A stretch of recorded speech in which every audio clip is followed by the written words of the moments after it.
Anne Shad and Michael Mungai are both in the marketing profession.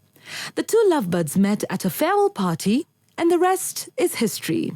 When she walked in, I noticed she was just oozing this confidence. She was those intimidating girls to men. The first thing I noticed about him was the height. He had a really nice height and he was smartly dressed. Anne was elated with Mike's company at the party, but she had a few doubts. In the evening when I was going home, my friend was supposed to drop me. Then him being the gentleman, he just said, you know what, I'll drop you home. And I thought, these are one of those guys who want to drop you to your house and then they start talking to you. But he was quite nice. But when Mike made the phone call, it was a memorable moment for Anne. For me, I had to follow up the following day. I was like, oh yeah, he's actually cool, so I picked. Mike is family-oriented, and after buying a piece of land, which by then was a maize plantation, he has managed to put a roof over his head, and after their nuptials, Anne will be ushered into her new home. Initially, when we met, the first thing he told me is, first of all, you need to know you can't move into my house unless we are married.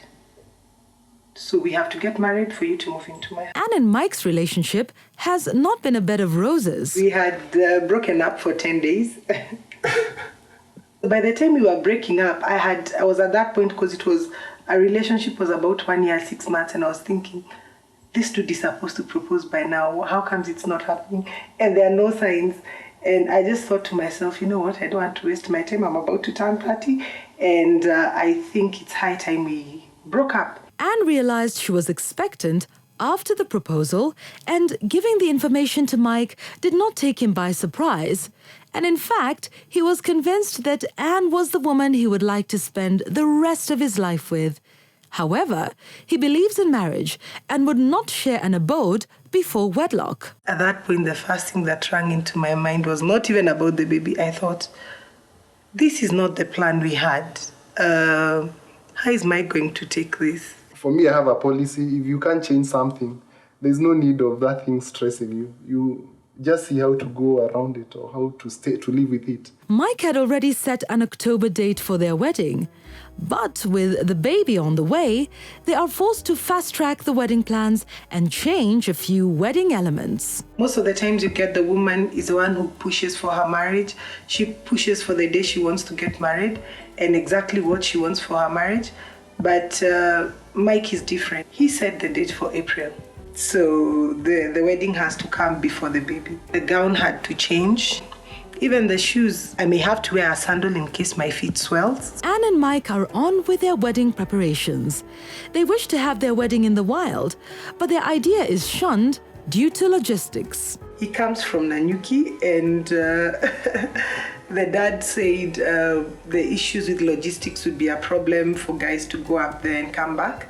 Anne wants a touch of class and elegance for her wedding theme, and it has not been easy choosing the right color combination.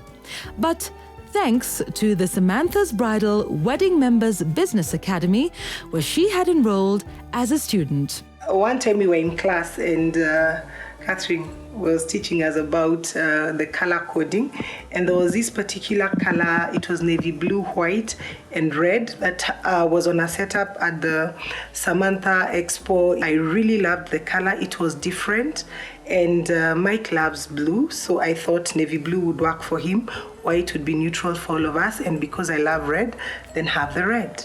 Just how will her decor person translate Anne's inspiration into reality?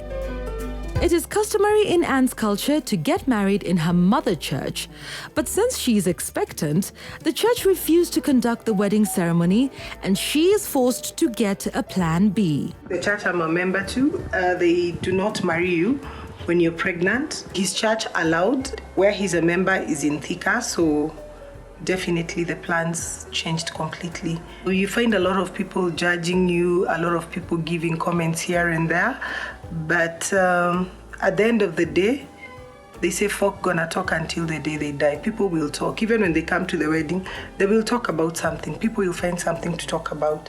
So like I said, for me, the most important person in this is Michael.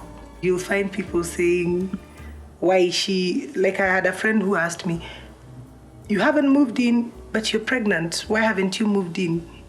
You know, and the others who tell you, There are even others who are telling me, you know what, and you're about to get married because I've just been engaged. If I were you, I would abort. Despite the critics, Anne is a proud mum-to-be, and she cannot wait to show off her baby bump. I am not going to fix myself in clothes that do not even fit or try to put on heels. I will be myself and I will be natural, and I'm ready to have fun.